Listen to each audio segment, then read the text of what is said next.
اور میرے محترم اساتذہ کرام، آج کا جو یوم آزادی ہم نے منوایا ہے اور جو ابھی ہمارے سروں کے اوپر جو جھنڈا لہرا رہا ہے، یہ ہمارے آزادی کا دن ہے۔ آج سے 75 سال پہلے 1947 میں یوم آزادی کا جشن منایا گیا، اور یہ جو ہمارے لبوں پر مسکراہٹ ہے،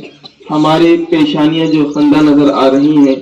اور ہم جو ایک دوسرے کو مبارکبادیاں دے رہے ہیں یوم آزادی کی، اور ہم خوشیوں سے جھنڈے لہراتے ہوئے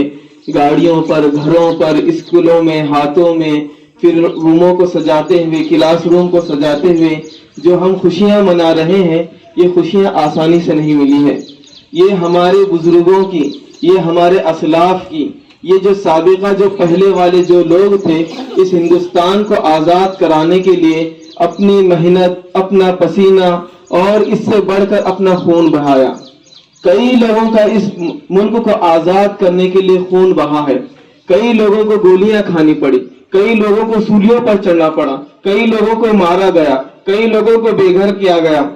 اور کئی لوگوں کو جیلوں میں بند کر دیا گیا، کئی لوگوں کو کالے پانی کی سزا دی گئی، تب جا کر یہ ہندوستان آزاد ہوا۔ مہاتما گاندھی جی، بھگت سنگھ، اشفاق اللہ اور مولانا محمود الحسن صاحب، مولانا حفیظ الرحمان صاحب، بہت سارے علماء اکرام کی فہرست، بہت سارے مسلمانوں کی فہرست، بہت سارے ہندوؤں کی فہرست لگنے کے بعد ان کا خون لگا، ان کی جیل کی وہ تاریکیاں، وہاں پر جانے کے بعد جیلروں کے ہاتھوں سے ظلم ڈھانا، برفوں پر سونا اور کئی دنوں تک بھوکے رہنا، اور اسی طرح کالے پانی میں کئی دنوں تک، کئی سالوں تک جیلوں میں بند رہنا، یہ تمام قربانیوں کے بعد یہ ہمارے لبوں پر خوشی آئی ہے، ہمارے سروں پر یہ جھنڈا لہرا رہا ہے۔ ورنہ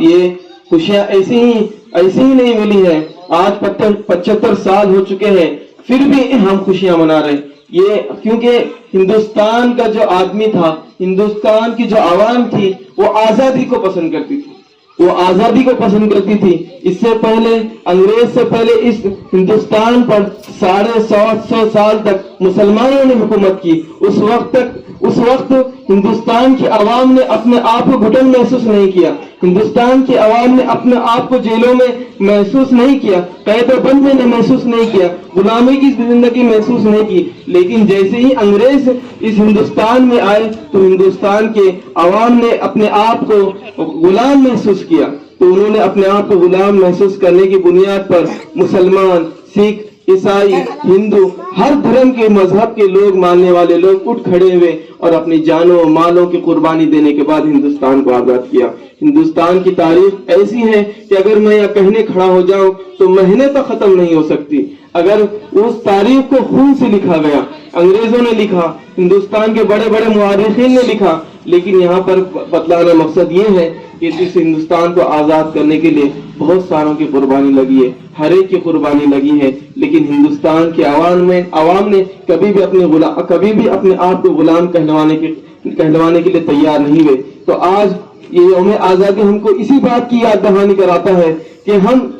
75 سال کیوں نہ ہو جائے، اور مزید 100 سال ہی کیوں نہ جائے، اور ہماری سانسیں جب تک ہیں ہم کسی کے غلام نہیں رہیں گے، ہم آزاد رہیں گے۔ ہم صرف غلام ہیں تو صرف اللہ کے غلام ہیں، اس کے علاوہ کسی کے غلام نہیں ہیں۔ ہم اللہ کی عبادت کریں گے، جس طرح سے ہمارے اسلاف نے 75 سال پہلے اس ہندوستان کو آزاد کیا انگریزوں کے تسلط سے، ان کی وحشانیت سے، ان کے آقا ہونے سے اور ان کے ظلم سے، تو آج بھی ہم اس بات سے عزم کریں، آئندہ ہو یا اب ہو، اگر کوئی ہم پر تسلط ہونے کی کوشش کرتا ہے، ہم کو دبانے کی کوشش کرتا ہے، تو ہم یہ کہیں کہ یہ ہندوستان آزاد ہے، یہ ہندوستان آزاد رہے گا اور ہمیشہ آزاد رہے گا۔ یہ ہندوستان کا جو جھنڈا ہے یہ ہمیشہ لہرائے گا اور ہمیشہ ہی لہرائے گا، جب تک یہ زمین رہے گی، جب تک یہ ہندوستان رہے گا، جب تک ہندوستان کی عوام رہے گی۔ اس میں سکھ، عیسائی، مسلم سب اتحاد کے ساتھ رہیں گے۔ ان میں جو ٹوٹ پھوٹ ڈالے گا ہم اس کو ٹوٹ پھوٹ